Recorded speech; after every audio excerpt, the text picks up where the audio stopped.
Welcome to Subgenre Sickos, the podcast where we analyze movies from specific small genres that pop up for a few years and then fade away for the most part. We look at the signifying tropes, notable figures, what works, what doesn't work, and their enduring legacies. So join us, won't you, while we discuss the movies.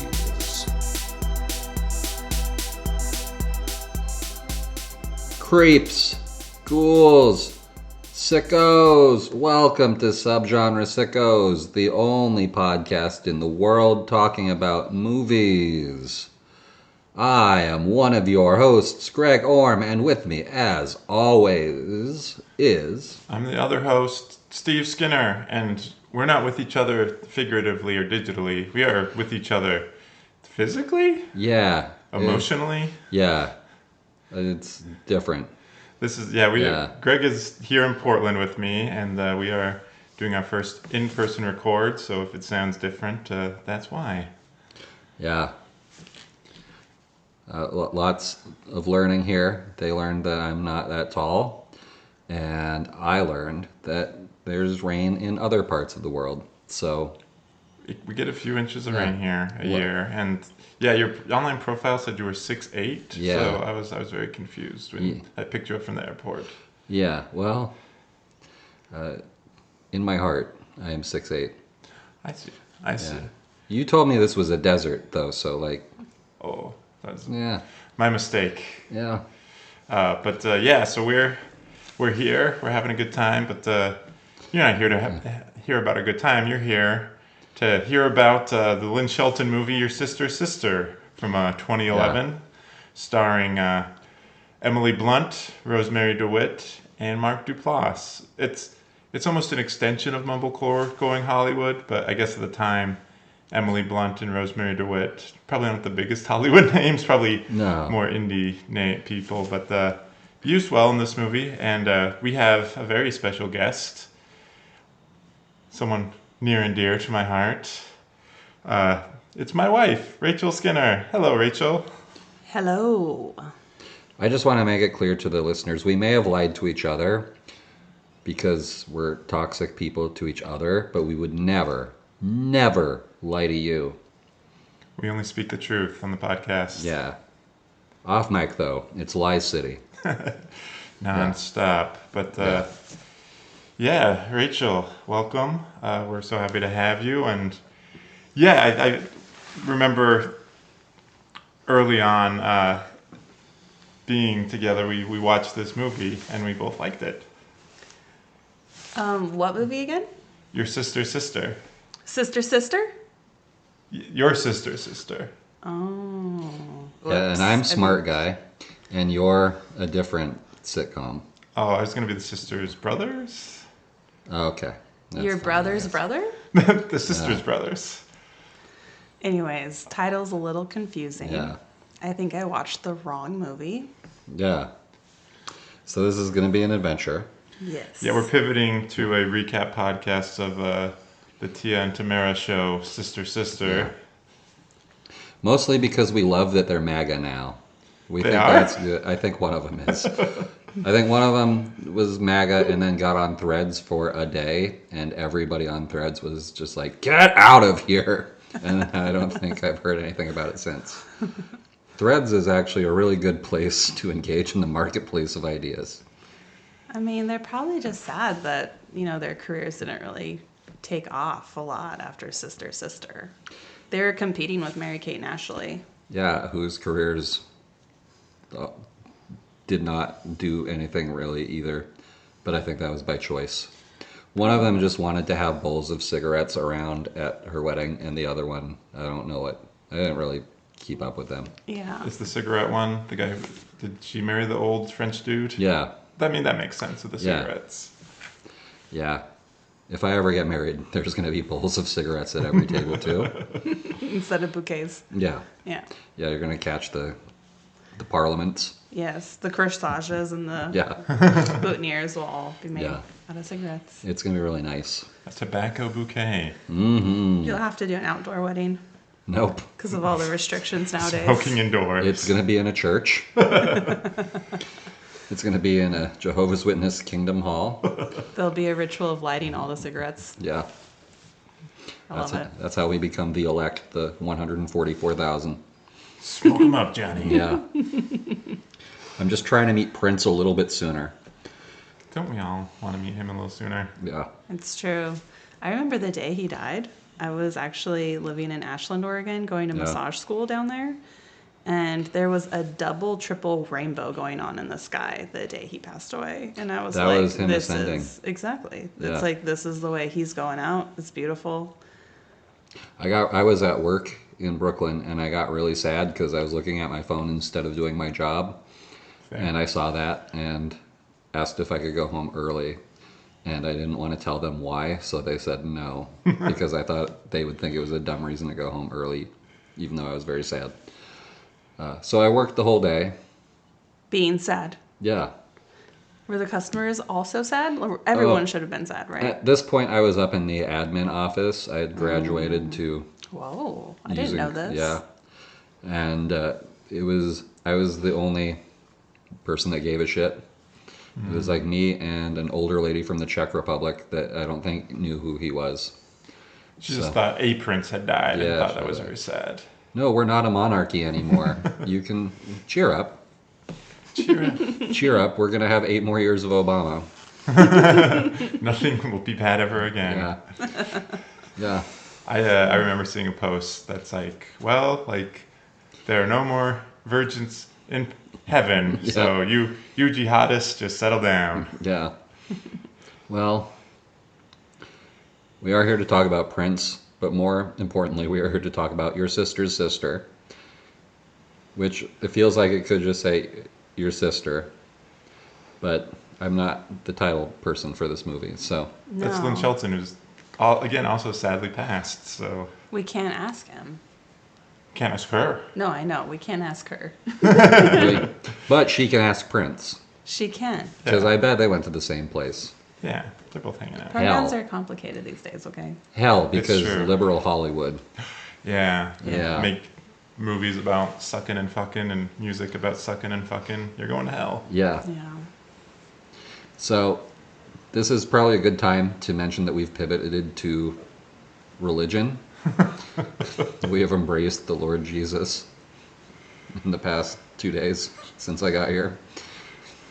Well, I actually made a joke, I think, texting, because we've had kind of like a, I don't know, like a, you'd say like a heat wave coming through Portland. Yeah. And we've all been very worried about our little baby plants dying because none of us have time to water the plants. Yeah. And then you show up and the heavens open and rain, or should I say moisture, Yes. comes falling down from the sky. So you are our new Jesus. Yes. You brought the moisture.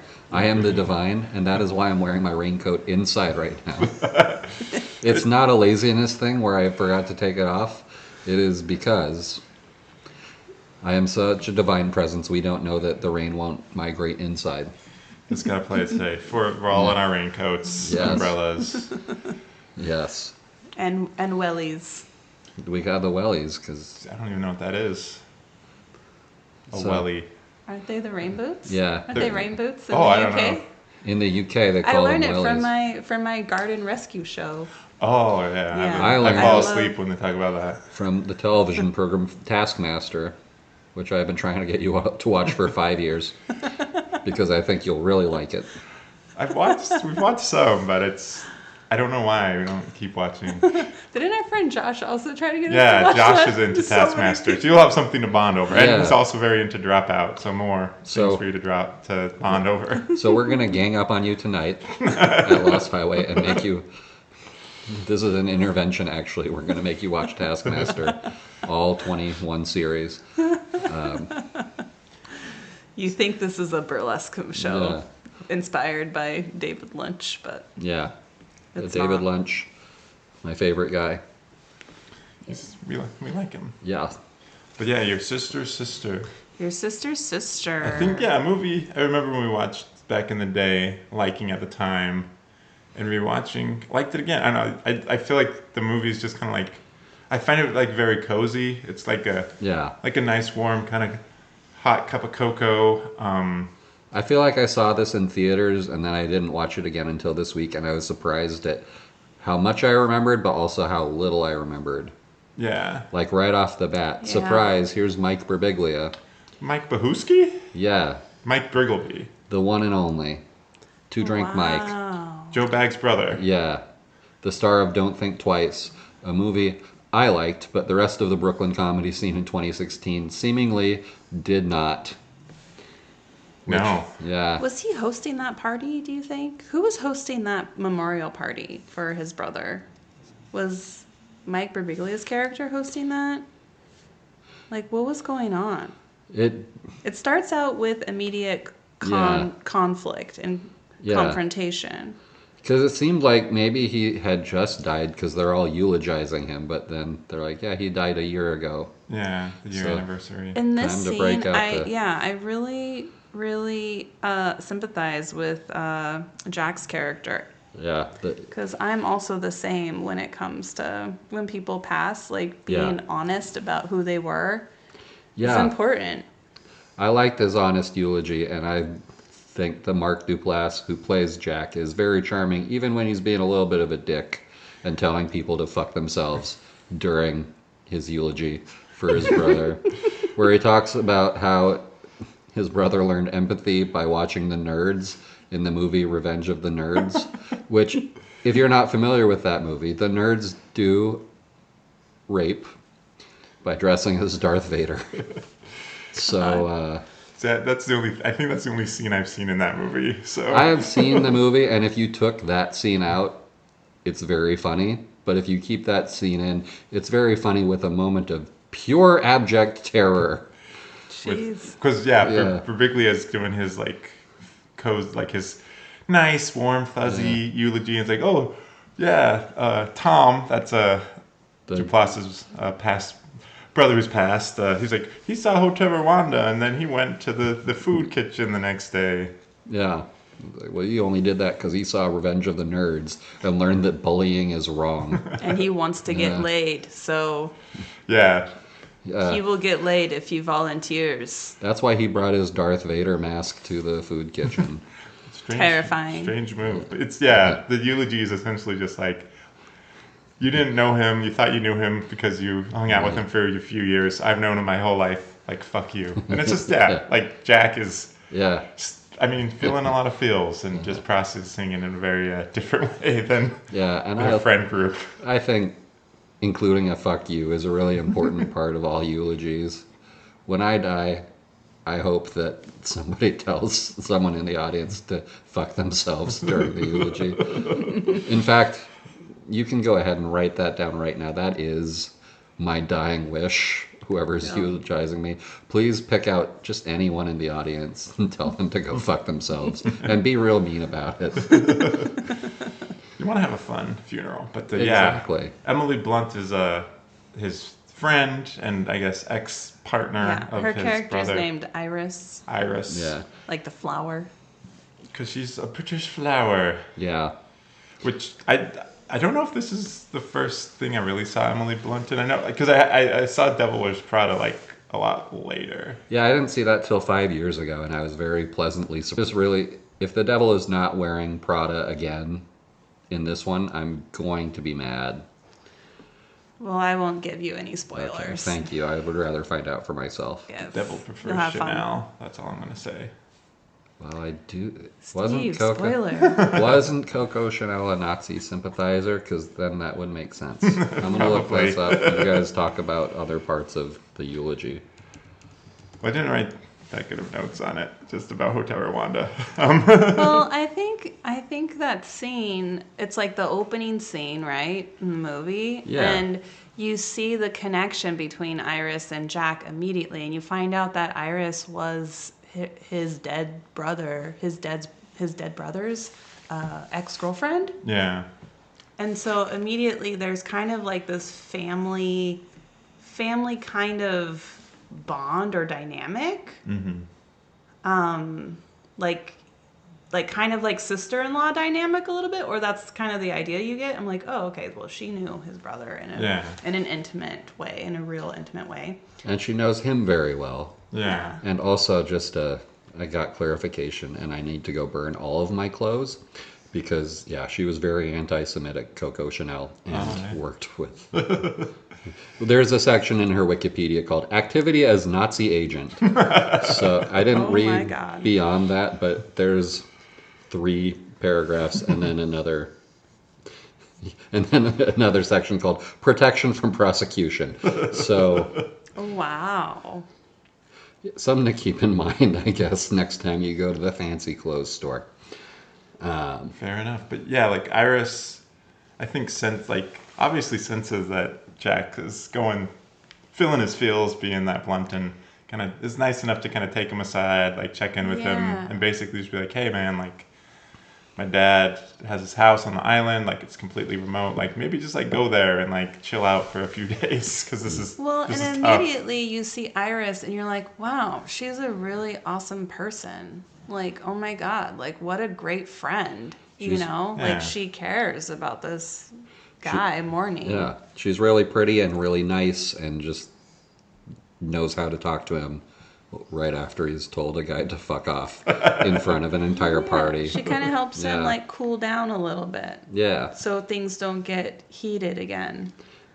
And it's even braver because they're all drinking, and sometimes that doesn't go very well. Right. Yeah, because you kind of feel like, okay, this could be like escalated into some hostile, throwing some punches around, but it doesn't because Iris is there. Mike Birbiglia could have been cut in half if not for her intervention. It's true. It would have been a fun fight though, Mike Birbiglia and... Because he's built like me, and as we all know, I'm not actually 6'8", and I'm not really... Look, I am physically strong, and you can go to Spotify and read the comments on episode 8 of our podcast to see proof of that. But still, not good at fights.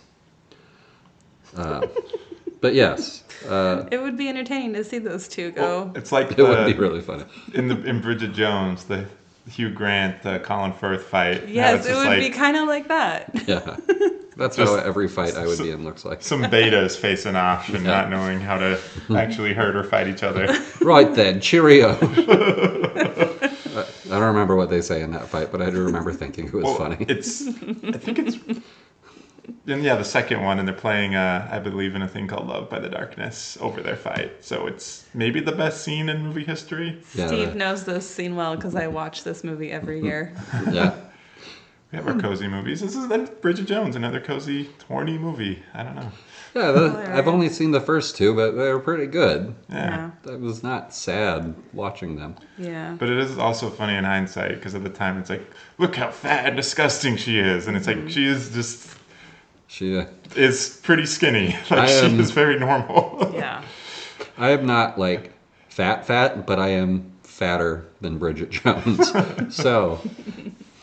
Thank you, early 2000s, for body positivity all around. Oh my gosh. And then, yes, don't get me started. Same with Love Actually. That was a shining era of body positivity where we accept all female forms in the early 2000s. And it actually wasn't horrific and toxic. If you, to invoke a movie we've talked about, if you showed them the beginning of Nocturnal Animals in 2001, people's heads would explode. Because they would all be saying, yes, this is fine. We are accepting of this. Yeah, I mean, you don't have to go really far back to see where all this body dysmorphia kind of stuff is stemming from. And luckily it was the time that we were all going through puberty and our brains were forming. Lucky us. Very impressionable, right? Very lucky us. What a healthy time. And then they're wanting to just talk about millennials like, we're a bunch of weirdos. And it's like, well, what were we exposed to? A lot of violence, a lot of body shaming. Like, what do you expect? Look what you did to us. Look what you made us do. Exactly. We just want to hang out and have fun. The catchphrase. And find community. Somehow, both the catchphrase of the abuser and the abused. Look what you made me do. Yeah, exactly. Taylor Swift, a person who has done nothing wrong ever and doesn't write the same song over and over and over and over again. She's had a lot of breakups, yo. I was gonna say this might be your hottest take, and might not, if Come at me, Swifties. If the Swifties get a hold of this, then we're toast. I have been threatened with death before. And I'm right. She is mid. Olivia Rodrigo is a much more interesting pop star, I think. Yeah, I don't begin to pretend that I understand anything about pop stars, because sometimes I'm just like, how did you get so famous? It's just like they get a following going and they take off. I've listened to the big albums, like Katy Perry and stuff, you know. Yeah, no, she washed now. Yeah. One would argue she was never good. She was fun at least. She had a following. Her shows were packed. We did declare Teenage Dream by Katy Perry the song of our Denver road trip in 2010. Yeah. But a lot of that was, it just happened to be on every single radio station that we switched to, like every single time we got in the car, which was a lot. It's a long road trip. We heard that song probably 1,000 times that weekend. I did listen to the shit out of that album, though. I did like it. Yeah, it was fun at the time. Well, it's kind of interesting that you're here in Portland, because we're in the PNW. This movie was filmed in the PNW, just 3 hours north of us. In 4 Seattle, hours. yeah. It's And you're getting a little taste of the typical weather here. Yeah, again, I am wearing... You're like in the movie. You can probably hear that I'm wearing a raincoat indoors. Yep. I'm eyewitness. Yeah. It's a really nice raincoat. It's Thank this you. evergreen color. It was the cheapest one I could find on Amazon that would show up before the trip. And even then, it showed up barely before the trip. Worked out. Things are aligning. I love that you had to buy a raincoat to come here. I have so many jackets at home, and then I was looking at them, and I was like, not a single one of these is waterproof in any... These are all fashion jackets. It suits you, yeah. You asked me what to bring, and I said, a raincoat, walking shoes, and a positive attitude. Yeah. And then you immediately gave me a shit attitude. Yeah, so I was going to leave the smile on my face and song in my heart at home then, I guess. You didn't tell me to bring them. Works out. But yeah, this, I feel like even more than Hump Day, captures some of the majesty of Seattle. There's not a lot of establishing cityscape shots, but it is showing the nature and the island, because he has to take a ferry to this island, and we kind of follow him there. But it's, again, all these just beautiful shots of the Puget Sound, of these... I guess it was filmed on Fidalgo Island. You say he takes the ferry, but I maintain he rode his bike across the ocean to get to the island. Some people can do that. He loves his bike, too. He loves it so much he destroys it at the end of the movie. And tells it to fuck off, too. Which is really funny. But, yeah, I found it funny because he's wearing a full backpack as he's riding the bike. And it's that just seems very uncomfortable. He's going to stay in a cabin, so naturally he packs a tent and camping supplies. Yeah, well, not only that, but I've been backpacking. I'm sure you two have been too. You do not pack a backpack like that. I did. I feel like oh, you did? Well, you weren't taught how to pack a backpack. Pack was falling off of him most of the shots. And I'm like, dude, the heavy stuff goes in the bottom. The tent should be inside the pack, maybe. I don't know, because it felt like it was... I was trained by scout leaders that also didn't go backpacking very much. Okay. And I was also... They may have tried to teach me the right way, but I was like, this is not something I imagine that I will continue to do beyond this. Yeah, I learned by the hard way as well, packing it wrong. And I'm like, I'm going to watch a YouTube video and see what I'm doing wrong here. I was right, because I have not done it since Scouts. And that's fine. Me either. That's a skill you didn't need to learn. So I refused to. And obviously he didn't need to learn it either. It's part of his... It was part of him exploring his grief, I guess, was just making life harder for himself, carrying around. Too emo. Is there a symbol? I think his backpack maybe is a symbol of carrying around his grief. And how not put together he is. Yeah, he's a mess. Yeah. He is a mess. He's a mess. It seems looking at the map, I didn't know where this island is. It's north of Seattle. It's pretty far up there. It's almost in Canada. It is almost in Canada. Yeah, which is, for the listeners at home, a different country.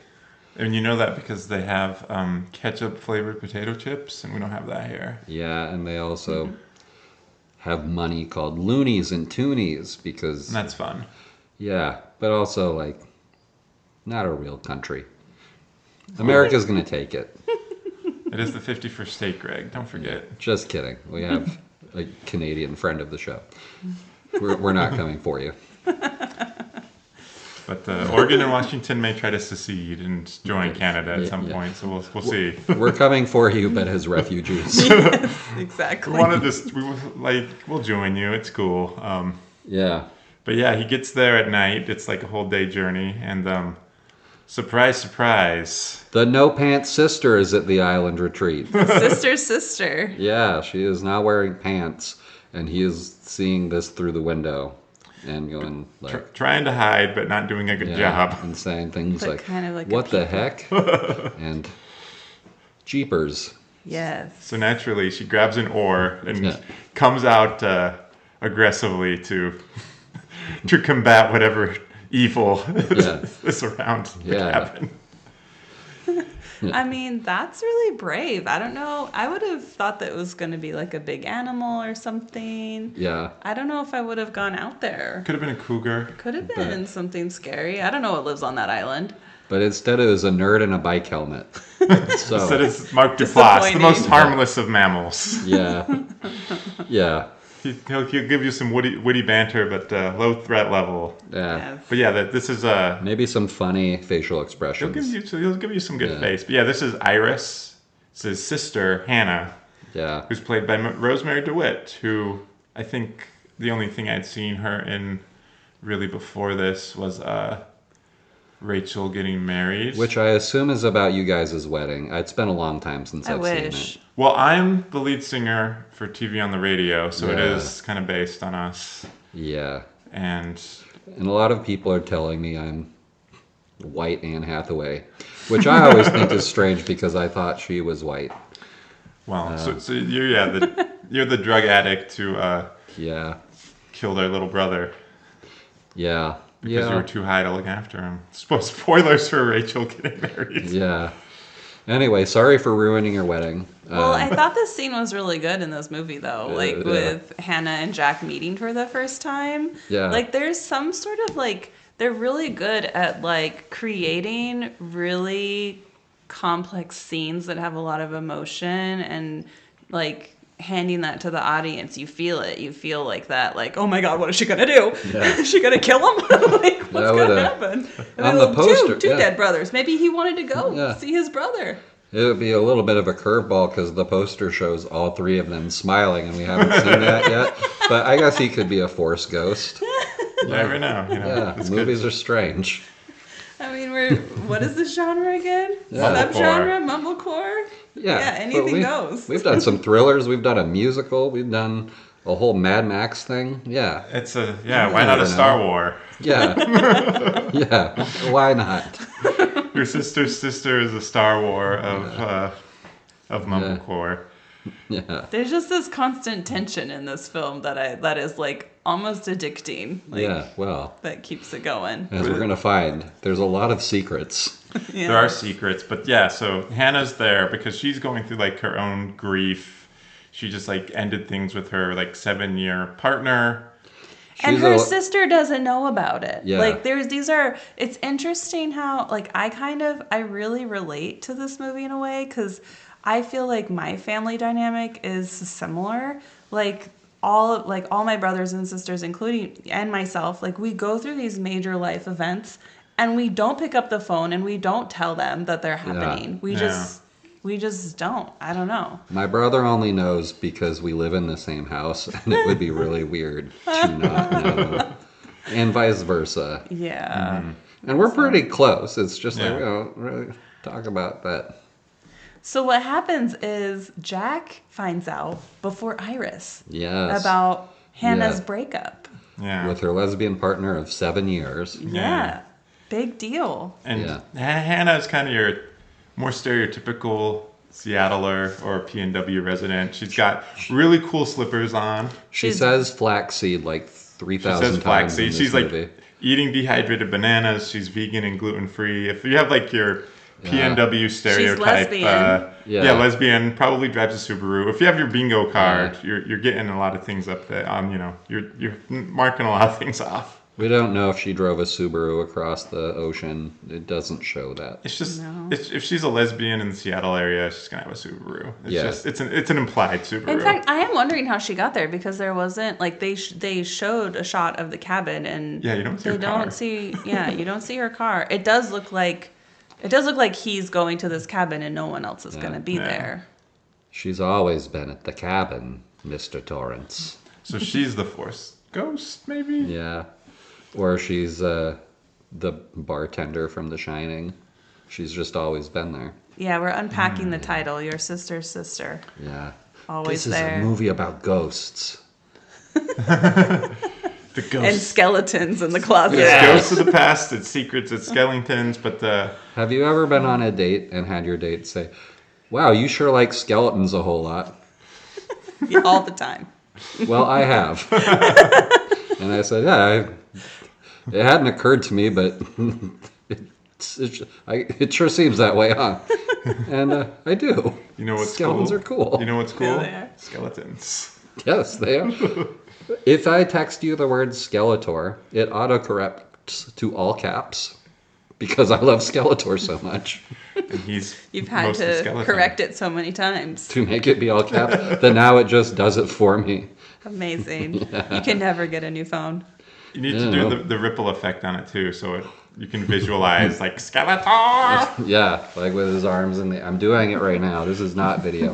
You can hear it with your jacket on. Yeah. That's true. You lift your arms. I have the power. Skeletor, bad guy. Cool guy. He's cool, but he's a bad guy. We'll get to that in the. What did you watch this week? Okay. Yeah. But so they, it's a little tense at first, but then they pull out the tequila because she's, I think, drinking from the breakup, and he's just like, "Well, I feel sad too, so tequila." Yeah, let's get. And then They're both sad. From then on, it's a tale as old as time. Just getting drunk with your best friend's lesbian sister that is also sad, and then you both start talking about butts and well-cooked meats. Mm-hmm. Isn't there a mention of like the brother though, and it's a little awkward? A little bit, yeah. He's like, Yeah. "I'm Jack. My brother died." And she's like, "Oh yeah, I know that your brother is dead," or something Did like he that. say that? Something like that. Yeah, Something. I can't quite She's recall. like, "Oh, that's right. Oh yeah. Dead brother." Dead brother. My Let's sister's bang it. ex-boyfriend that died. Well, we better go have awkward drunken sex about it. Yeah. Which they do. Because it gets to a point, and Hannah's like, "Hey, let's." They're talking about butts and well-cooked meats too much, and like that's just gonna make anybody horned up. Well, Get you Jack riled up. is offering a vegan like an amazing steak. He has two offers, right? sounds really Sex or steak. Which Yeah. option is vegan? Well, Pop quiz. I mean, so I've been to enough open mics to know that sperm isn't vegan because I've had that yelled at me by people on stage No. 100 times. No. Are you I'm- serious? And one of those people might be listening to this. And if that's the case, thank you for teaching me. Sperm is not vegan? It's an animal byproduct. It comes from All right, I'm catching up. I'm catching So up. it comes Yes, from I the understand. loins of a man. I understand. But do you break veganism if any animal product enters any part of your But body? she's not eating it. in Yeah, this to be fair, I situation. guess those guys were like, "Well, if you swallow, is that vegan?" There's details. Is it There's about- missing details. Is it like consuming the animal product? Like, is that a Yeah. consumption just oral or Because what if vaginal or what? I'm learning so much right now 'Cause, about veganism. what if you have a steak juice enema? Is that vegan? Because it's going up the butt, but it is steak juice. Yeah, I came on the show thinking I would have to teach you guys Yeah. about veganism, Yeah. and you guys are blowing my mind. I'm so impressed. Also, learning a is thing a or two. steak Yeah. juice enema a real thing, or something I thought of just now that isn't real? I'm sure the Liver King has pushed the steak juice enema. Yes. It makes you increases testosterone, Yeah. turns you into an alpha. But like the alpha Jack is, he lasts about 5 pumps. I mean, That sex scene is so crazy to me. in his defense... Oh, it's also important to note that he does not have a condom, but Hannah, the lesbian, does have a condom. She knows where one is. Which makes sense. I don't know if she... It makes sense that the lesbian knows where the condom is because of all the times that she uses them for lesbian stuff. Or has been in that house. Yeah. And this is where the tequila might be inhibiting his... I mean, tequila and horniness, because it's like, here's a lesbian who's throwing herself at me and for some reason has a condom. This is a good idea to keep going. There's nothing sus here. There's no explanation for this beyond she definitely wants me. Clearly, there could be no ulterior motive here. I am just that much of an alpha that I can turn them. Just like we learned from every late 90s to early 2000s sex comedy, that's how it works. I was gonna say there was it's definitely not as much of a thing anymore. It's the Chasing Amy story. The idea of it's like, well, she's only a lesbian because she hasn't had the right dick. Exactly. Yeah. She hasn't had this fish fillet or she filet hasn't of fish. had all 5 of my pumps. All 5. She was so disappointed. And he still had an ego about it. He did. Because she was like, I'm not proud of it. And he's like, what do you mean you're not proud of it? I'm like, well, we watched it, so. It's very, like, they're in, like. I just feel bad for her the whole time. It's not great, but it's. What do you mean it's not great? Well, it's interesting because you kind of feel bad for her the whole time. Because he's not even checking in with her, like, while he's giving her the pumps. Like, hey, is this okay? Is this no good? real foreplay. It's just like diving in. But also in his defense, he's not even worried about her pleasure at all. There's not really time to because it's 5 pumps. It's done before it starts. Like, there's no time to check in because it's like, hey, how are you? I guess we're done. Well, before you start pumping so much, maybe you need to check in. Well, he's sad. And this is happening in... hasn't had sex in a long time. Right? This probably. is their childhood. Yeah, he's so sad. He didn't realize he was a 5-pump chump. Yeah. But this is their childhood home, and they're in Iris's bed, which I just realized now. Iris's bed. Not great. So you feel bad for her the whole time because in the end, okay, so she doesn't climax and he pulls her hair. I hate that so much. Well, her hair is everywhere?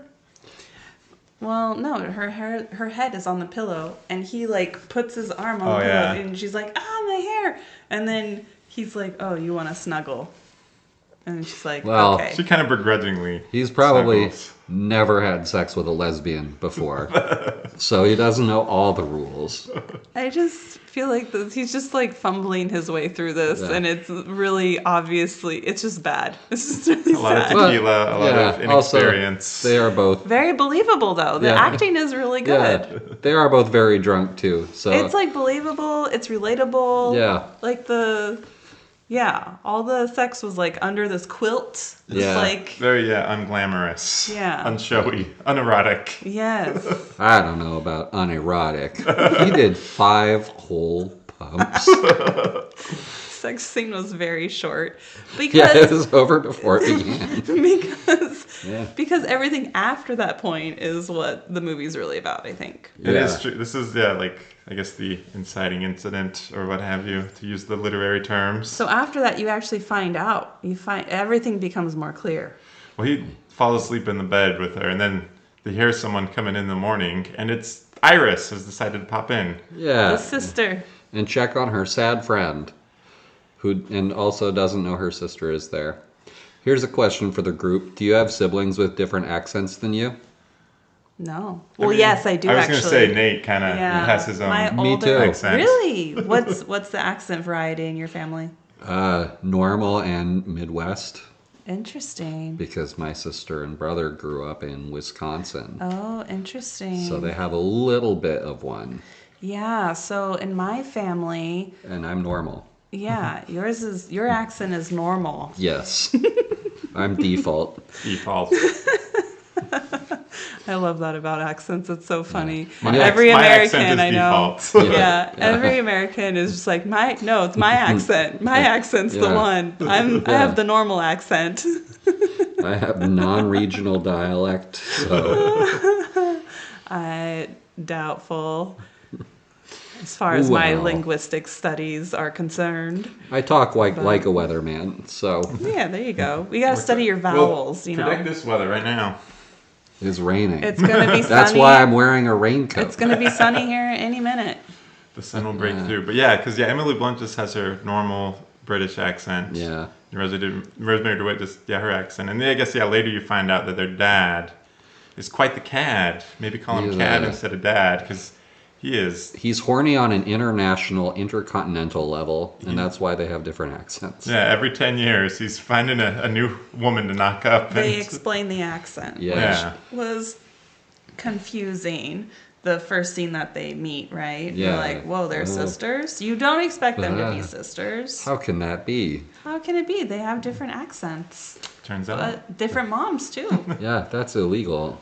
You find out they spent summers together. Yeah. So that's why they have a somewhat like a relationship, a closeness. Yeah. Yeah. Because of the sisterhood of the horny dad getting in people's pants. Right? Instead of traveling to get into the pants. Oh, there we go. Exactly. That's the spin-off. Sisterhood Traveling pants. of the traveling pants. I feel like I saw that version of the movie. Yeah. The better version. But this is a funny scene because Jack is freaking out. He is freaking out. Because he's just like, Iris will freak out. And so he freaks out. Yes. And I think escapes through the window. Yeah. And Hannah is just like, what is going on? This guy is so weird. Like, she doesn't really know this guy at all. Yeah, this is her first time meeting. Yeah. And she's like, so she calls him a pervert. She calls him a weirdo. What other names does she throw at says, him? all right, I'll give 3 more straight guys a chance, and if they all act like this, I'm out. It's ridiculous. She doesn't really say She's that. like the annoyed, she plays this like annoyed older sister. Do you think she's older? I get older sister vibe from her. Yeah. Hannah's older, Yeah. Okay. Yeah, the dad started here and then took his horniness abroad. There you go. Yeah. But why, this is what I'm saying, like Hannah and Iris, like I just think they should have gone with more of a flower theme in general. Like, Well, maybe they're child 8 and 9 of the horny dad, because H is letter 8 and I is letter 9. Maybe he's doing an alphabet thing. oh, there you go. I wonder where he's up to now. That was always weird growing up and meeting families that like had kids that all started with the letter K or all like started like ABC or whatever. I was going to say, in my family, my cousins, the Lynns, they all start with the letter J, the sons. And then my brother-in-law's family, Tim, they all start with T's in his family. I knew a guy named Dumpster Behind Big Jacks because that's where he was conceived.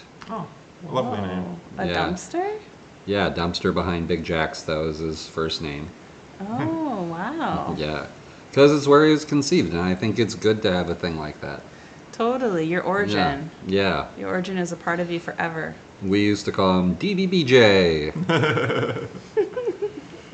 But so Hannah like goes up to the kitchen, like, Iris didn't expect her to be here, like we said earlier. They have not really had communication, and then who comes in but Jack, wearing jean shorts, cutoffs, and covered in water. He just poured water all over himself, pretending he was for a run. Yeah, that was really funny. He wanted to be very convincing that he was on he was running. He was coming in. He wanted to impress Iris, right? I felt like there was something there that we're like, oh, he's interested. He wants to impress this girl. And it seems like she kind of buys it, which is really funny because as soon as she leaves, Hannah goes, "Your hair is dripping." Didn't she say something this is a little much? It's a little too much. Yeah, your hair is dripping. Yeah, that was a really good scene. I like that. Because at first, like, when you see him, you're like, what did he do? Like, Oh, and they're what being is really that? awkward about everything, but Iris is Yes. like so surprised and happy to see Yes. them that it feels like she's missing Totally. all of Yeah. how awkward they're both being. Yes, she And doesn't how- have time to notice. Yeah, especially Yeah. Jack. Jack is very freaked out. Yeah, Well, she and how expresses fake the that. sweat looks because he just poured water on his head and let it drip wherever. Just like it looks like It when was you come back from a yeah, run. it's more convincing that he jumped into the ocean or whatever that was there Yeah. than sweating a bunch. Because it's the P&W and it looks freaking cold out there. You're not going to be Yeah. putting on that big of a sweat. He could have just gone outside in this and Yeah, it would have rain. been It was worth rain. Yeah. You didn't, yeah, no, he needed it to be convincing like it was. But Yeah. yeah, Iris And he nailed it. definitely, yeah, he did nail it. Because Iris was distracted because she always wanted her sister and Jack to meet, and now they're finally meeting, and she's just overjoyed. Yeah. A meeting of the minds. Yeah. The marketplace of ideas is open for business. But immediately you know that like Iris so there's three characters here, right? Iris feels like she's got more of her shit together than the other two. Yeah. Like She She is. she has a job. Yeah. She's doing creative things. And isn't sleeping with people she's not sexually incompatible with fundamentally. She likes skinny jeans, okay? So She do likes I. guys with skinny jeans on. All right, Iris, I'm giving you a call because I'm also wearing skinny jeans right now. Jack is still around. But yeah, like Yeah. they're like eating dinner and like kind of going back and forth. And Hannah's, doing the older sister thing of like kind of teasing, like telling embarrassing story, like, oh yeah, Iris went on a date. Well, and I think Jack started it though. Oh, Jack okay. started it Yeah. revealing her pattern because they were talking about their dad, right? oh yeah, And then Jack's Yeah. like, "Oh, that doesn't sound familiar," and kind of like does this little like, "Oh, Iris, you kind of follow that pattern, guys in skinny jeans patterns," and he names off a few. I'm holding them up.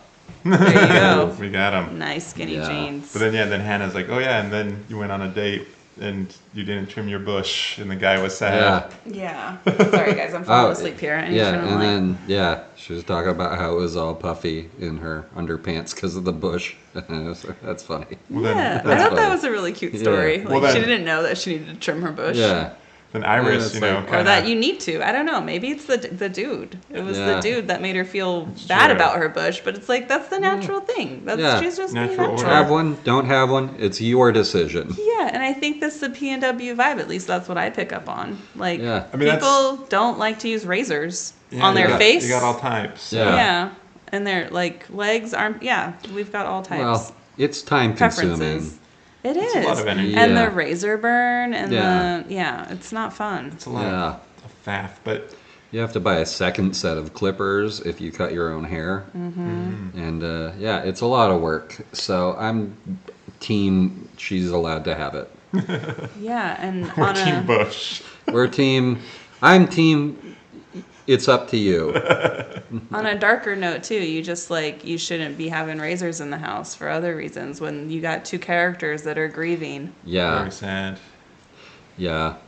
But I feel like So- they're able to kind of, Iris is feeling a little embarrassed, but is able to get back at Hannah, Yeah. being like, hey, you like those mashed potatoes? There's fucking butter in it. And Iris and Hannah's very sad, like legitimately like angry. Oh no, a cow is made slightly more comfortable by getting all that milk out of their system. 5 pounds of I fear is what she says. I don't know if I'm the right guest for this movie because what if you found someone who's vegan to talk about this movie? Because I bet they would have a really strong reaction to that scene, I would imagine. Well, their worldview is bullshit. I'm the heel of the show, everybody. That's true. We established this Jake- a long time ago. JK Carolina. Yeah, But, no, Hannah says I like she's- vegan food. Yeah, I do too. We Vegan were food's talking great. about vegan restaurants that I've been yelled at earlier today. Yeah. And Hannah says she's emotionally allergic to butter, which is a funny line. Yeah, Yes, that's- yes, but very P&W. I feel like these people up here are very sensitive. Like moving from LA up to Portland, there's like people are more raw and emotional and like sensitive on that level. Maybe it's the weather. It makes us Maybe. Yeah. a little more emotional. The sky is crying, and that allows us to cry. Exactly. Very true. Feel our 'Cause feels. God is crying because you remembered Prince died 10 years ago, just to Yeah. tie things back up. There you go. Full circle. But it's interesting because I'm just putting this together. It's like there's this the idea of consent in this movie is interesting because Hannah is kind of doing a honey trap with Jack to steal his sperm. Oh yeah, we haven't gotten to that yet. Gets revealed shortly after, and then But first, there's another secret that's revealed first, which is that Iris is in fact in love with Jack. Yes. Yeah. And the sister already, because Jack was acting so weird when Iris showed up, this is the Hannah, the Yeah. sister. She Yeah. was like, Jack, do you like her? You like her. Yeah. and he's You like, know? And he's like, I'm too sad to think about it. Yeah. I'm and too sad to like anyone. I'm but too overwhelmed. I'm really working with on my getting emotions. to 6 pumps before I work up the courage to. So thank you for helping me practice, but I'm not there yet, as you know. But yeah, I really like the scene though, like, because Hannah's in bed and then Iris kind of like goes in bed like behind her, and it's just like this very long shot of just them kind of talking in bed, and that's they're talking about their lives and they're talking about like what's going on. Well, it feels like a familiar, safe space. Like this is what they've done all their life. Yeah. Is like It did feel- having their night talks, and this from me and my sister when we get together. Yeah, gabbing like gals. Yeah, all night. We're Sister like, code. Yeah. But that was one of the scenes I remembered from seeing it before. Just really like, oh yeah, that's just like a nice scene. They're just like talking, and just really. I mentioned this on the Hump Day episode. I think something that Lynn Shelton is so good at is just like every scene like revealing character so well. She was really good at that. And she picked really good actors for this one who all have very expressive faces. Yes. So they can be saying one thing and then their face is saying the opposite or something different. Yeah. Or I really liked this film. yeah, that's a She fun did one. a really good job making this film. Yeah, it's like small and cozy, but like again, I think she's probably using like a better equipment, better camera because it feels It's like not 3 hours long. it's that's half that nice. long. We like It's that. got an arc, It's got an arc. Yeah, it's got. You know who is bad at making things, and by things I mean specifically pancakes. Oh yes. Oh, Hannah, Hannah. the next morning. Yeah. Oh, Hannah was so excited to Wow. show her non-vegan peeps a good vegan time, Yep. But and it unfortunately, backfired. the flax seeds didn't do their job, as she says. She makes pancakes. She's talking about how good they are, and then they start eating them, and it's very clear that they are not good. And then she But says, they "Oh," kept saying they're being so nice to They're trying to her. be nice. Yes. and their faces are so funny while they're like, "Oh, they're really good." Every bite with a gallon of water, yeah, like gulps just of water. gulping water after. Yeah, And they're then she goes, "I need to Swallowing get pills. maple syrup." Oh, shoot, we're out of maple syrup. But I have cashew butter, which my note is, I've always said cashew butter is the maple syrup of nut-based butters. So this is perfect. it does feel like a PNW thing because they're right like gluten-free, vegan, soy-free pancakes With cashew butter. with cashew butter. I was like, oh yeah, Yes. that's some Yeah. PNW bullshit right there. Yes. I really I'd rather relate. just have like a banana. Right? I relate a lot to Hannah though, and like this like food dilemma that she's in, and like I mean you've seen me. I feel like Steve, you've gone through your Hannah I've gone phases. through Yeah. a lot of that, and like the bird food. I think when you Yeah. met me, you probably would have said that this is bird food. That's what Let yeah. me make you a steak. Let me make you real food. You're eating like a bird. Yeah. That's Yeah. why I cooked for you on our first few dates. It's because I was just like, you're not a bird, you're a person. You need people food. Yeah. Enough of these seeds and nuts. No more protein deficiency for you. You are going to get sick from meat. Oh man, and that rings so true. I'm fighting like an iron deficiency right now, Yeah. so it's like it's real. Yeah, Crohn's disease is a myth, and you're about to learn that. Just power through. Power through. Just power through it. But yeah, Yeah. it's Like, yeah, that's the whole, and It's then yeah, really funny. It's So a good scene. after the pancakes, so Hannah is like bummed that the pancakes didn't drown because she Yeah. eventually finds out that they're shit because she sits down and She tries eats them a- and she's like, "This is not what they're supposed to taste like." What Jack said, I wouldn't say terrible. They're challenged. Like you didn't They're have the right challenging. ingredients because yeah, she didn't have coconut. and he kind of made it oil a as really well. sweet gesture. Like, yeah, we'll have a pancake off. Like, it was like a really. Yeah. I just feel like that was just a sweet thing to like lighten the mood, like joke around, try to make. They were trying to make Hannah feel better. Yeah. About the mistake, and we've all been there Yeah. with certain friend groups Well, and family dynamics. I've never cooked a bad meal, but I can imagine what it would be like if I did. I mean, my family dynamic was more like, oh, you made a mistake. Let me make you feel shittier about yourself. You made a mistake. Well, I'm writing this down, and every time I I will see never you for the forget. rest of your life, I'm going to is the mention it. first thing. So it was kind of sweet to see. I guess that Yeah. was like really endearing to me to see because I'm like, oh, this exists. Well, I Hey, feel, shitty pancakes, how was your flight?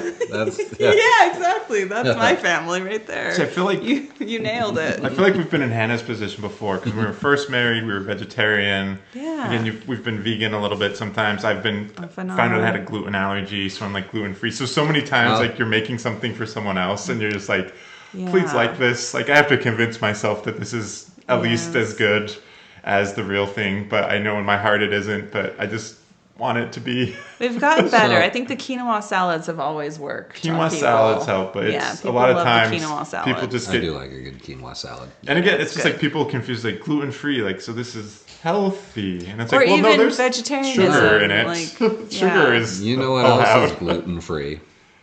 Ice cream. Yeah, Melted ice cream. Well, you know what else is vegan? Oreos. Yeah, exactly. It's classic. love it. I think Fritos as well. Yes, Yeah. Fritos. Yeah, I kind of keep forgetting that you guys aren't vegetarian or vegan anymore. So every time we've eaten together, this is a little surprise. I've been like, oh, I didn't know they were allowed to eat that. Yeah. Like, yeah. because I keep forgetting. Oh, so you're thinking we're still vegetarian even though we're like, Yeah. oh, I need some beef right now because I'm like borderline anemic. Yeah, Give or- me beef. And the first thing we did when I landed is go to a barbecue nachos truck with like pork. And like, oh, well, Yeah, there was pork belly on our nachos, Yeah. and then Rachel got Well, the and brisket. you saw me so. being a little weird about it. A Well, I little was weird. like, Like, maybe- I don't like the nachos because I don't like pork. Yeah. And then I was like, well, I'll have brisket. That's vegetarian. So That's part what of- I want to eat. part of me was like, oh, they're being accommodating. And then part of it was like, oh, yeah, I forgot. They've been eating meat again for a while. So, Because when we were all in Utah, we were vegetarian. when we yeah, first I think were you there. guys were- took me to the vegan restaurant where they got mad at me for even mentioning Sizzler. Probably, yeah. I went We there were a few there. times, We were but there. I think you guys were there. So I made a joke about Sizzler because, like, Sizzler sucks. Sizzler is Worse. not a good restaurant. But I was It's funny like, to make jokes about Yeah. Sizzler. It's so, the best. so I said something like, "This is almost as good as a night out at Sizzler," and the waitress like wouldn't tell me where the bathroom was after that. No. There was. So I remember one Sundays with some friends, and we were driving through driving down University Parkway in Orem, and we were looking for some place to eat, and not much is open because it's Sunday in Yeah. Utah, and we just kept like joking about things. It's like, oh, we passed the Applebee's. Like, oh, we should eat there. We passed the Chili's. Oh, we should eat there. Then we passed the Sizzler. It's like, oh, we're going there. And then we actually like did go to the Sizzler. yeah, And there was like a large family in front of us who had like a. was it mine? It was 'Cause not we yours. used to go to the Orem Sizzler a lot. Well, they had these coupons. They're like, oh, like if you order a steak, you get like a free salad bar. And these people thought like, oh, well, like one person gets the steak and then someone else in the family gets the salad bar. So we're basically like able to feed the family. But then like after they went through all that and paid for it and made the order, like they tried to do that. And the people were like, oh, no, you like the salad bar is only for the person who ordered the steak. And so they ordered all these steaks and I think like left without paying. Oh jeez. Yeah. But then we went there and got like our steaks or whatever. And it was terrible. I'm like, Yeah, and so you It's like we left took- without paying for a different reason. yeah, it's like we took the bit too far. Yeah, I have definitely. Sad. You and I have gone on a road trip that was kind of taking the bit too far. When we went to Casa Bonita Yeah, before the South Park guys bought it, when it was shitty. I was the only person that got an edible meal, and by edible I mean just slightly less convinced that it was cat food on a tortilla. Did you get? Because we did research before, and Yeah. they're like, get the taco salad, don't get the beef. And you guys all got the beef, and I got the taco salad. So I was the only one that had like 5 bites. I think Luke had 1 bite. Yeah. Brave. Very brave. And So we just were. It sounds like it took courage. The sopapillas are good though, so we were just Yeah. like more sopapillas, Oh. more sopapillas. we had like 40 sopapillas because we had to eat something. And I remember me and Yeah. you went to the puppet show, and it was like a bunch of kids, and the parents seemed very upset that we were And, there. Yeah, a bunch of small children and 2 25-year-old men with beards and beanies.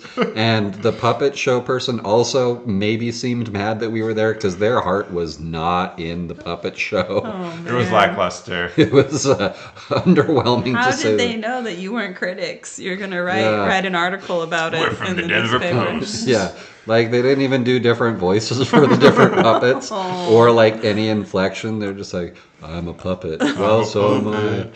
Bullying is wrong. And that's it for the puppet show, everybody. It was very just. We wanted our money back. Then we found the arcade and played a bunch of skee ball, which was fun. Yeah, and then we Skee-ball's saw always a a good time. negligibly racist cliff diving show where Oh, they yeah. had a black man in a monkey costume, which was not What? good.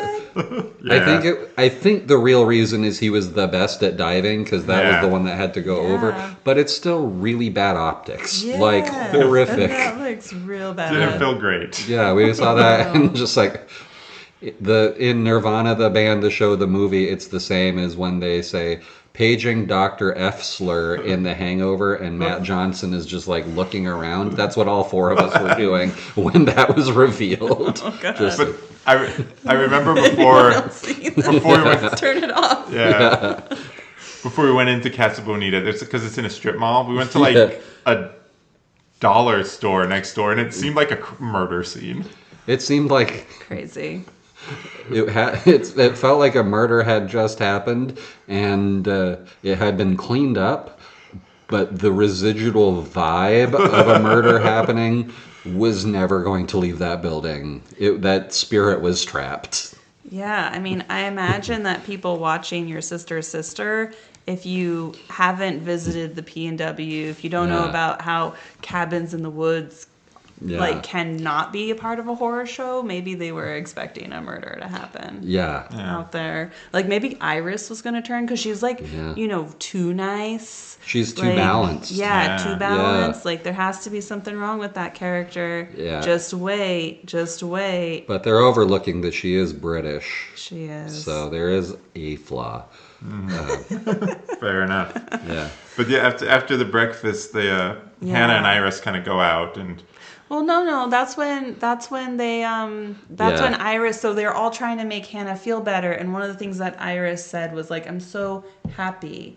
Like you seem happy. I'm so glad. Fuck Pam. Yeah. Fuck Pam. Fuck Pam. Now you can Yeah. travel. Now you can have a baby." And Jack is like, "What? Oh, She yeah. A baby. wants a baby? Like you've always wanted you've to always have wanted a baby. a baby Yay, so this in is- your in your womb from sexual intercourse. And then she got a little weird because, Jack was just listening at that point, and she was like, More- sperm donors. And she's like, that's expensive. Sperm donors. She was like not down Yeah. for the sperm donor. It's like, oh, And, maybe uh, just find some guy to get you pregnant, and then Yeah. Jack Jack's looks very face. uncomfortable. Jack's Yes. face in this scene is almost as funny as just moments before when he was pretending a pancake was good. This scene is probably one of my favorites. It's Because then Jack gets up, right, and he goes to get more coffee. Yeah. And I'm gonna get more coffee. Anyone want more coffee? Iris Real and normal. coffee. Real normal. Iris and Jack are mouthing things to Hannah, like Yeah. miming things Yeah, to like- Hannah. It's such a good scene. It's so funny. So they go out for a They walk. nailed it. And he sits down in front of a copy of the Presidents of the United States of America self-titled album on vinyl. Hell yeah. A very important album to me as a youth. It's a good album. And also a great Seattle band. They I are... thought they were from George's because No. of their love of peaches. No, they were their drummer was like in a bunch of the seminal grunge bands in the late 80s and early 90s. Dave before he Grohl. Yes. Oh, but nice. also his name is Jason Finn instead. Oh, okay. And Yeah. Yeah. Well, what was weird though is that Iris started acting weird, right? Because she was Yeah. pantomiming things to Hannah, and then Yeah. she was like, "We're going for a walk." Like it kind of seemed like Yeah. random. Like we're going for a walk, and then it's just like okay, and she's like, "You need alone time. Figure out your life," you know. Yeah. And then she'd her and her sister go for a walk. And then, like, he doesn't say this, but you can tell he's thinking, well, I guess I'll drink all 3 of these cups of coffee I just got for everybody. Well, and lo and behold, there's another cabin on this property Yes, that Iris and Hannah go to. Surprise, surprise. It's like, because Yeah, the main because this cabin is a trip of secrets. Yeah, It is. The main cabin's like really nice and like has a great Insulated. kitchen, and but the other cabin is more just like a shack No in the woods. insulation. Yeah. It's like camping. It's like the other type of cabin in the woods that they make movies about. Yeah. Yes, exactly. Exactly. Like, for instance, the movie The Cabin, in, Cabin the Woods. in the Woods. Yeah. And classic title. That title is very straightforward. Yes. Your sister's sister. you think you know what not you're so. getting with The Cabin in the Woods, but then there's some fun. Yeah, You get your there's twists a- and turns. That is a movie I do try to watch every Halloween season Yeah. because I don't have time to watch as many scary movies as I'd like. I'm like, well, this movie Yeah. is kind of the most bang for buck because you get kind of it all. And You get a mer creature. Yeah. you get a merman. I only watched 75 last October, so Yeah. yeah, I just don't have the time I used to either. Yeah, you're not a 90 or 100. So the sisters are in this cabin that's a little scary where Yeah. murder could happen, but it doesn't. No. Instead, Iris is like, dun, Secrets dun, dun, dun. revealed. Yeah, there's a emotional murder by revealing of secrets. Because what happens? You remember? But Hannah says they slept to. Yeah, it is revealed. It is revealed. Aren't they having like an Because- argument or something? And it's like, I wouldn't have slept with him if I'd known that you were in love with him. And then she's like, wait a minute. Wait, what? And she runs off And then to go yell at Jack. But then Jack is back at the house. He's thinking about what Hannah said. And so Yeah. he goes and fishes the condom out of the trash. He and- could not is- focus on that book. which he is covered with tissues so that nobody will know Very discreet. the distinct smell of a used condom. Tissues will buffer that for sure. But he fishes it out, goes to the sink, and it looked like a goddamn sprinkler when he runs it under the tap. In fact, I think that's the line he uses. It was the line I used when we rewatched that scene Oh, earlier was it today you? too. I couldn't. It might have been didn't both of realize us. It was yours. But so then like things are coming to a head because Hannah's like storming back into the house, or Iris is storming into the house to confront Jack. Jack is like, well, fucking Hannah's got her secrets. Yeah, he Guess wants what? to confront Hannah Yeah. And I about. guess, and this is actually About what the Hannah. theft Yeah. of his sperm, which he is mad about. To Understandably. use the I phrase. think he's freaking out because he does not have his shit together No. and he cannot be a role model for any kid. And probably point. does not want to co-parent with the lesbian sister of his closest friend. Who tricked him into impregnating her. Yeah. Oh yeah, Yeah, Not so great. a lot of negative emotions around finding out but that then his you sperm kind has of been understand stolen. the sex scene more. Like I Yeah. feel like Yeah. if you go once you find out that information, if you rewind Yeah. and go through that whole tequila Yeah. drinking night and you go through all the steps, I'm like, oh yeah, that's why a lesbian Yeah. would agree to sleep with Yeah. you. And she doesn't want him pressing down on her hair because that makes conception harder. We all know that. Exactly. You Yeah. can't be stressed Yeah, but 5 pumps is enough. 5 pumps is enough. Yeah. to get pregnant. But yeah, I guess Yeah. this is the scene where like they're going back and forth, and then Hannah's like, "I wouldn't have slept with him if I had known you were in love with him," and Jack's like, "Whoa, All right, I am hey learning now, a lot of things. hey now." And And then, one yeah. of them is that my intellectual property has been stolen. He doesn't say that, but I am. Yeah. Yeah, it's crazy because I think Hannah is freaking out because it's like she thought she would never see Jack again. Yeah. But then she finds out that her sister is in love with him, and now she's thinking, oh shit. But it's also kind of stupid on her part because she goes into it knowing that is her sister's best friend, that her sister wants her to know. So, Oh, does Like- Hannah know this? Yeah. well, she knows who he is, so Yeah. surely. Okay. Yeah. But I feel like, I'm not sure if Hannah's just like, oh, he's my sister's ex-boyfriend's brother. You know, Yeah. like, maybe there's not. Maybe they've It's not gotten really- closer in the dealing with the death of Tom and again. Hannah and Iris's communication seems a little bit lapsed. They're not Yeah. the closest. It would have really made me happy if he had just yelled something like, "You wouldn't download a car, Hannah, and you stole my sperm." I was gonna say she's a semen demon, to use Yeah. Colonel Lockjaw's terminology. A semen demon. A semen demon. I've heard of those. Well, Yeah. Well, then Hannah just says, "I'm a shitty person," or "I'm a bad person," Yeah. or because something. Iris storms out back to this sketchy cabin. And he yells at her, "But you slept with my brother," which is true. Technically true. Well, I mean, very Very true. Because And they that's were. when the audience kind of is like, "Oh, yeah, Oh, that's so- right," because we kind of forget about Tom at this point. Oh, so 'Cause there's this a lot is of a drama happening. Yeah. This is a swingers movie.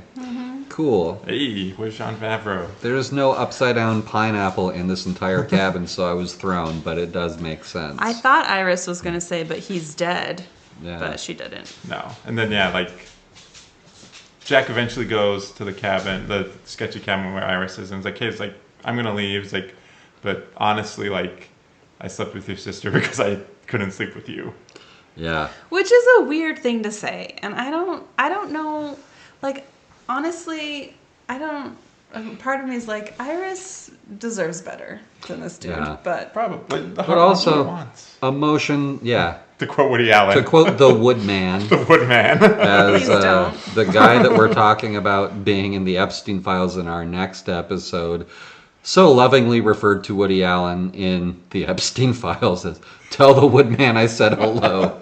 So, From here on out, if you hear us talk about the Woodman, and we're mostly calling him that because, based on vibes, I feel like Woody Allen hates being called the Woodman. Please don't call me the Woodman, okay? Woodman was always the first robot enemy I'd fight in Mega Man 2. He was kind of the easiest. Yeah, that's the route you want to go You there. want to do Woodman. good Yeah. strategy. Anyway, And he never slept with his adopted daughter, so yeah, because he's pixels. Anyway, I do see how what he says is shitty, but I also think they all have a lot going on mentally, and maybe that's not the time that words are chosen correctly. yeah. Oh, So I'm willing to give him a little bit of a... If he says that when they're all clear-headed, If I think that's yeah. pretty awful. If that's the case, like, Yeah. I feel like he is a really good actor, you know, Yeah. because everything that's coming out of his mouth, I'm just like, why are you saying that? Like, that Well, is, you don't need to be saying Keep that. in mind, he just had an encounter with a semen demon. It's very He's scary. scared. It's true. And he's just learned a lot But of things. she's not asking anything from him. Yes, Like, but he's also the one that offered to have sex. yes, but she was the one that found the condom that had more Yeah. holes in it than a goddamn Swiss cheese moon in the sky. Yeah, I guess I'm always team women. I'm just like, Yeah. whatever. If they I- want to get pregnant, like, whatever. Like, I just Give it to believe that intellectual property belongs to the person who came up with it. I just Sperm think it's included. so. Yeah. I just think it's such a weird thing, you know, because it's Yeah. like, oh, women have unwanted pregnancies all the time, Yeah. and there's so much violence against women, and Sure. then it's like, oh, one woman wants to have a baby, and she's finding an opportunity to do that, and it's her. It's like her thing, you know. But it's also his things. Yeah. There are his Hundreds of things. them. It's They're true. all swimming around in there. It's So I true. think it's really more everyone should be communicating exactly what they want from the sexual intercourse, and everyone should be on board with how many holes are in the condom before it So happens. Team men and women. Like, Team- we just need to be Team people. Yeah, Yeah. team people. Well, Team responsible communication. Yeah. I'm thinking about It another is complicated. depiction of a semen demon in film, and that is Maud Lebowski in The Big Lebowski. Yeah. But, you know, she's very clear to explain, it's like, hey, it's like, I chose you because I know I won't have to deal with you again. Yeah.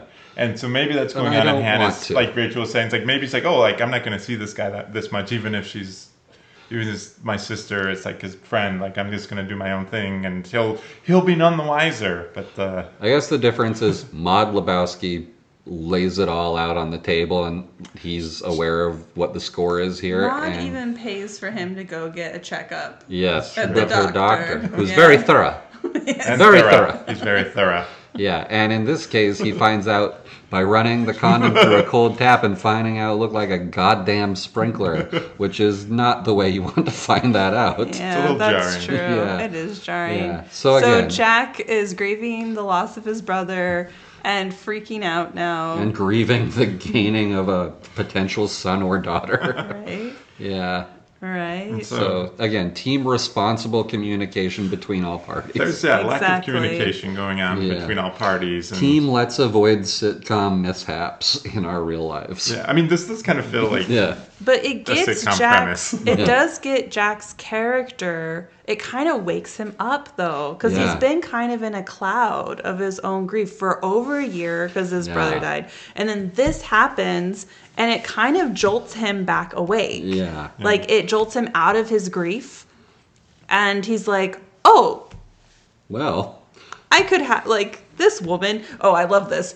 You could be carrying my child." I'm like, "Oh my God, Jack." you should have said hour, but yeah, he's yeah. just But it's his intellectual properties swimming around. it takes two to tango. But yeah, we get like simultaneous montages. Like he's camping on the side of the road and biking and looking miserable, and the sisters are. I have a note about his bike, and it's "Can you callus your ass?" His Yeah. seat looks so uncomfortable. Yeah. Very uncomfortable seat on his Yeah. road bike. I had a bike like that. It is Yeah. not. Not It is fun. not fun to Yeah. be backpacking. He does- Bicycly backpacking. What is that called, anyways? Is that a thing? Bike packing. Bike packing, yeah. Bikepacking. Sure. It's, yes. He Sure. does mention later, it's like, I'm too old to be biking to islands.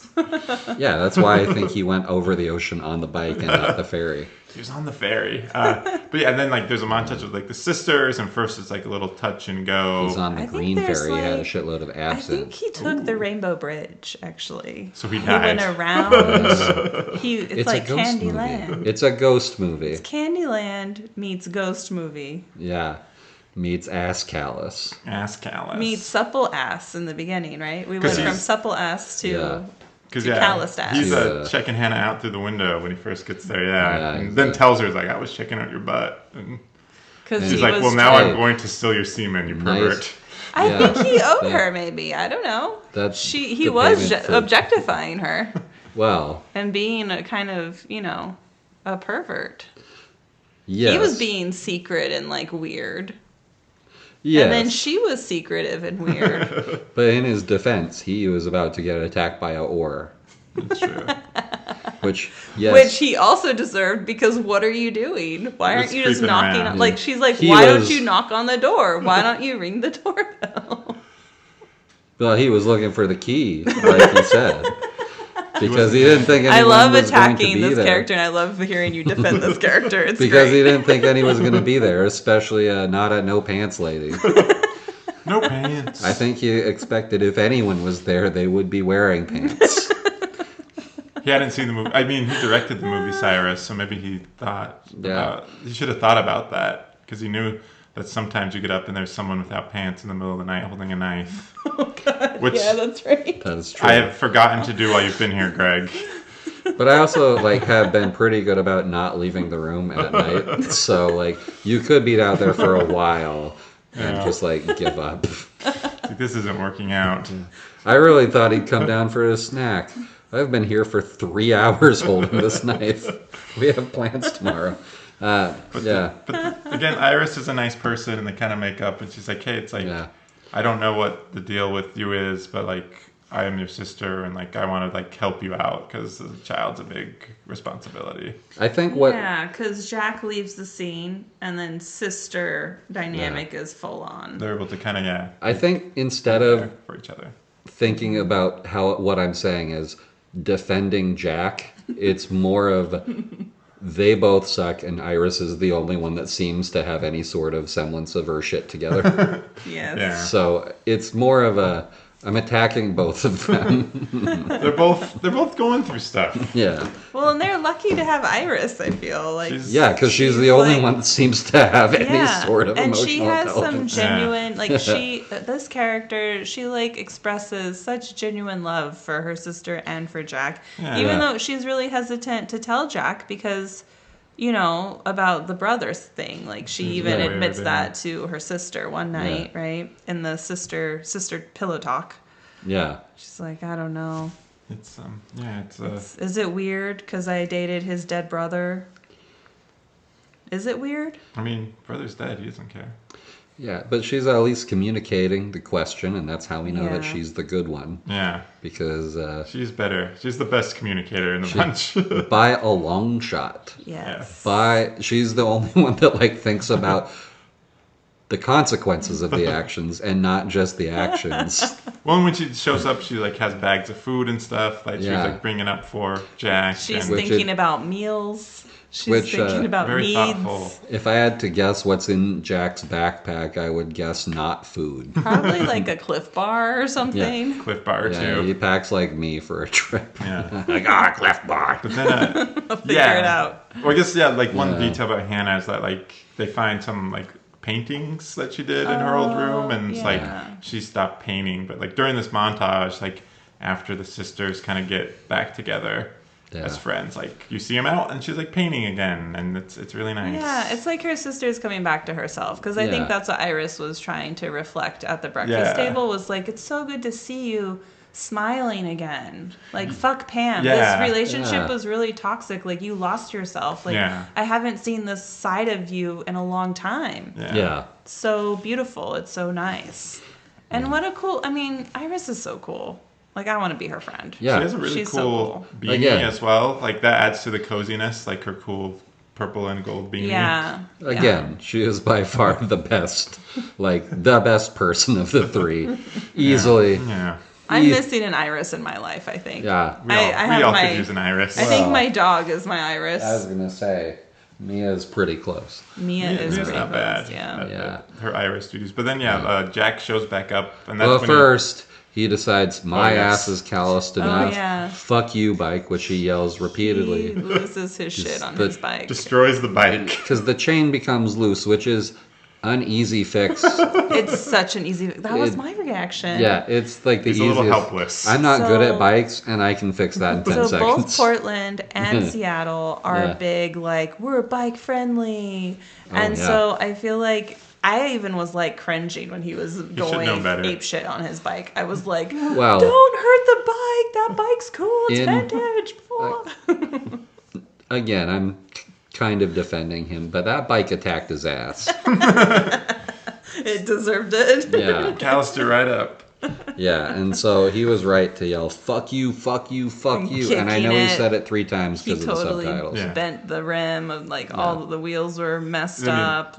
Shatters his helmet by throwing it on the ground. Yeah, funny. It was a good scene. He did a good job. I believed he was mad at the bike. Yeah. He sold it. Too. And part of the montage, she goes into a diner and sees a mom with her 2 kids at a booth, and the kids are having fun eating breakfast, and he's like, Maybe I could have some of that. Maybe this theft is a gift. Maybe I could get over my grief and have fun again. Yeah. Maybe the semen demon is an angel in disguise. Yeah. Maybe it's a cum angel. Yes. And reflect on you. You're the one asking. I don't know. It's just, he was very forward. I mean, Tequila was talking, right? Yeah, Tequila really does a good job of that. Yeah, he offered. Yeah. He offered. Yeah. And I don't know, maybe it brought some focus into his life too, since he's a bit listless, and he's like, well, this is something I could do that could be meaningful, and I could be it feels like a part of this person's life more. Yeah. He has a major breakthrough at the diner. Yeah. And he becomes self-aware, which is such a shock, because he goes back to the cabin and he wants to talk to Iris and Hannah.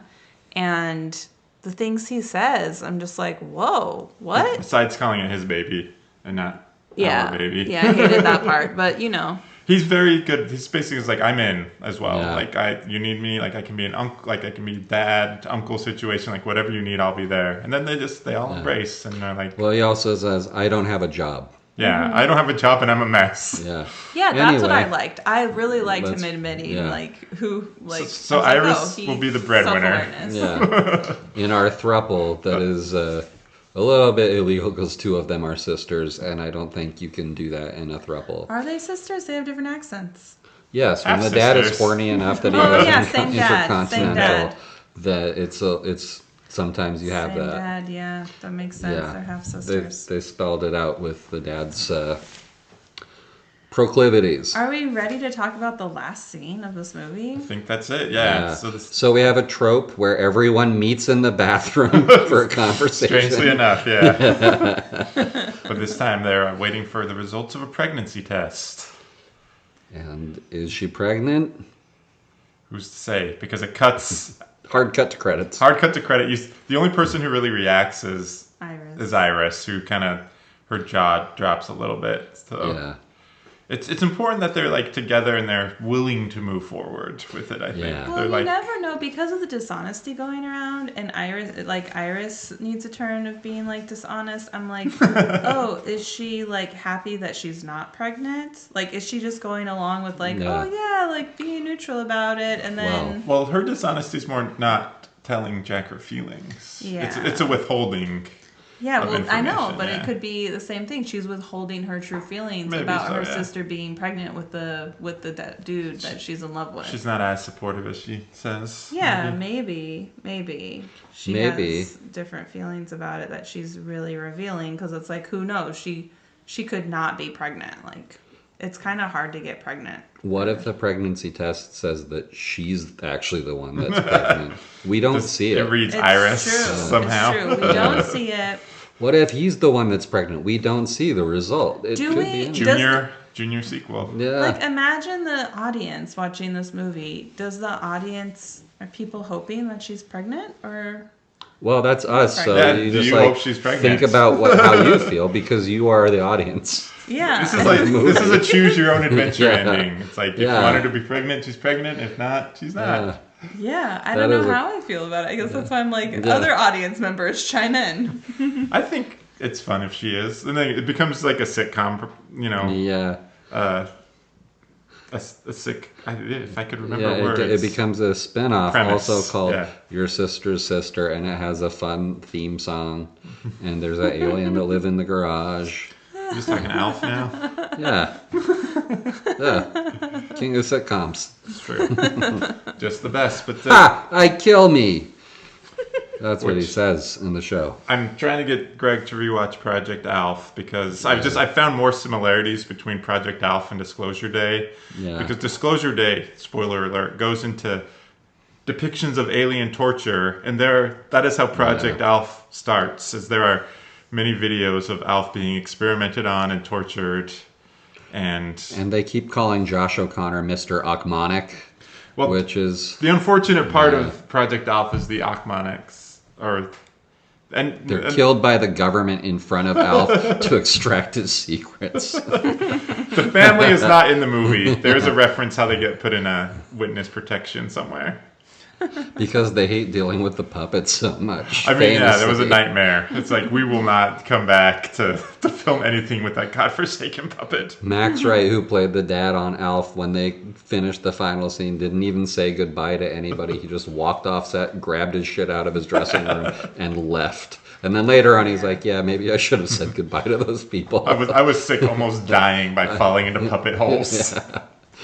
Dude, or this movie could take a different spin. Like, if you're going off with the semen demon. What if it's a demon seed? The Omen. Duplass is the Antichrist. A little scruffy-haired fetus with a knife. This is what happens when a lesbian has sex with a man and doesn't tell him she wants to get pregnant.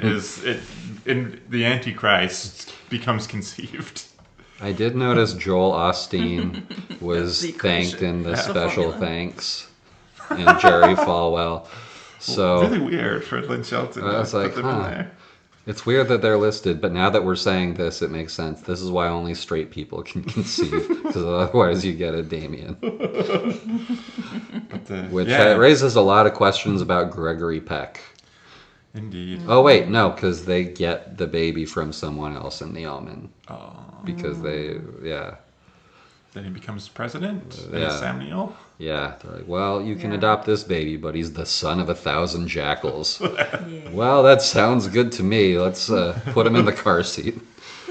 This is the same adoption agency they go to in Thief, where James Caan is like, we'll take a minority, we'll take someone who's all fucked up. It's like, we just want a baby. It's like, how about the child of Satan? Yeah. How would you guys feel if you were like, let's have sex, lesbian friend, sister's friend, sister? I mean, sister. I'm typically just shocked that anyone would want to have sex with me. But then the condom has holes in it. What would your reaction be? Probably similar, which is part of why got to defend him a little, because it is relatable. Yeah, like, wait a minute. What? I don't want this, and you shouldn't want this. Like, so, this was a bad idea. Let's break it down. Well, I was really shocked that like she wouldn't be like, let me fix this. I'll just have an abortion if I'm pregnant. No worries. Yeah. Or like when they were getting ready to do the deed, she wasn't doing things like, all right, what's the history of mental illness and heart disease in your family? That would have been funny. She started grilling him. It's like, there's cancer running your family. Yeah. Yeah. Like, are you a good guy? Are you reliable? Like, what's going on here? Let's break it down. And then he's just like, well, I think you got a great butt. Good enough. Let's go. Oh, that was pump number 5. We're all done here. All right. Oh, that's it? Well, my kid's going to suck at sex, but no schizophrenia in the bloodline. So you take what you can get. Silver lining. But we got to head out to Waterfall Land here soon. So any final thoughts before we wrap things up? So this was this, like Lynn Shelton's other movie we've covered, has been made again in France. They love the French are Lynn Shelton heads. And one of the sisters is played by Virginie Efira from Benedetta, which is one of the which was probably my favorite movie from 2021. Yeah. That movie rules so hard. Which horny nun is she? She's the main one. Oh, she's Benedetta herself. Yeah, she's the one with the stigmata and the visions of hot snake murdering Jesus. Rock me, sexy Jesus, indeed. And thief and rapist murdering Jesus, because he beheads all of them with a sword in her special visions, and it's so funny. You need to rewatch Benedetta. It seems like you never saw it. Yeah, I need to There's see this movie. There's a really great fart joke in it. Amazing. Yeah, women I'll farting. watch the movie trying to find that scene. Oh no, you won't miss it. It's not subtle, which is one of the things I loved about this dark religious was it the lesbian nuns satire. Making, yes, yeah. Yes, yeah. And then there's a lot of with that movie, I learned that my idea of what is sacrilegious is very, very, very different from what religious people find to be sacrilegious. Because I was like, I think this is a very good movie about faith and religion. And they're like, I cannot believe there are lesbians and farts in a movie about our Lord. Historically, nuns aren't lesbians, right? Yeah. That's never happened. They've never whittled a dildo out of like a crucifix, like in that movie. Oh my gosh! Good movie. Yeah, good movie. Really, it's a great movie. It is really. It's pretty good. It's dark, but like also very funny very often. Yeah. The best is like when she's talking to the Mother Superior and she's like, yeah, Jesus told me that I'm supposed to take over the Abbey, and the Mother Superior's daughter's like, what did Jesus say about me? And she just looks at her and very passive aggressively says, Jesus didn't mention you at all. It's so funny. That movie's so good. Verhoeven, one of the best. Yeah, I love it so much. Man. That sounds good. I think my final thoughts are, really good acting. Yeah. Yes. Really convincing kind of P&W, Seattle vibes, beautiful, just the camera just pans over the beautiful nature. Yeah. That made me want to move up here. And I guess the only thing I would complain about is like the characters didn't have enough like facial piercings for me or like A tattoos. little too normy. Yeah. 'cause- So that's a thing. Like Greg just, yesterday, one of the fun witnessed. things, I just graduated from a stud to a hoop in my nose ring, Yeah. and that's like Hoop's looking good. it's just me going deeper into the Portlandia-ness of and they where I almost, live. The look. they almost convinced me to get a hoop in my ear until they told you how much your hoop was going to cost. And then I thought, It well, was so expensive. I hope this thing's made out of like 14 karat gold or Yeah. something like that. so maybe I shouldn't do this on a whim if it costs that much. Yeah, that's So- why I have a lot of gigs. I gotta pay for my jewelry, Gotta my pay for those piercings. nose rings. Yeah, the gig economy is alive and well because we Yeah. need to afford our tats and our piercings. Yeah. Yeah. Anyways, what have you been watching this week, Greg? So my brother and I set up the projector outside, and to celebrate that there is a new Masters of the Universe, we watched the old one with Dolph Lundgren and Courtney Cox and Tom Paris from Star Trek Voyager as a nice. young rock and roll kid Hell yeah. who finds the gate key for eternity and says, well, this is definitely a synth, even though it's got all these weird sharp prongs coming out of it. It's like, yeah, I'm going to use this in one of my rock and roll shows. It's awesome. Skeletor is great. It's definitely a rubber mask, so you can see he's really struggling to move his face in any way. The story makes no sense. So much of it is happening just so the stakes are raised because it's really easy to see how Skeletor could just like absolutely win immediately. Yeah. He could just, like, when he comes back to get the key, he could just take it back with him. So He-Man and everybody would be stranded on Earth with no way to get back. But what he does is mildly breaks the key, so it just doesn't take that much to fix it. So He-Man can go back and kick his ass. And it's just like, why did you do that? But it's really fun, and it's a good movie, and the opening credits are trying so hard to be the Christopher Reeve Superman majesty. Yeah. The score is very clearly ripping it off. The visuals are very clearly ripping it off. And then the rest of the budget of the movie is $12. So it's really good. I loved it. God bless Canon Films. Mm-hmm. Nice. So what have you been watching, Rachel? I've been watching Garden Rescue Yes. on Peacock.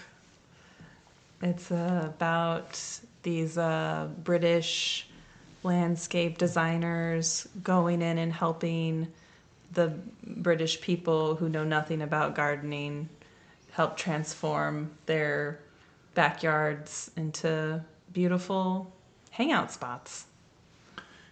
It's a nice show. Yeah. It's very relaxing. It is relaxing. I think that's why I like it. And It's a wind down show. Yeah. It's like really easy to watch and feel good, like people doing something nice for another person. I'm going to send you an Instagram guy that's just like an old British guy that farms vegetables, and that's all he does online. I love that. And it's just like really wholesome, and he's like, look at this big garlic. I Cheers, love mate. it. I love Yeah, it's that. great. Yes, please. That's Yeah. my cup of tea right now. Yeah, it's really good. I love it.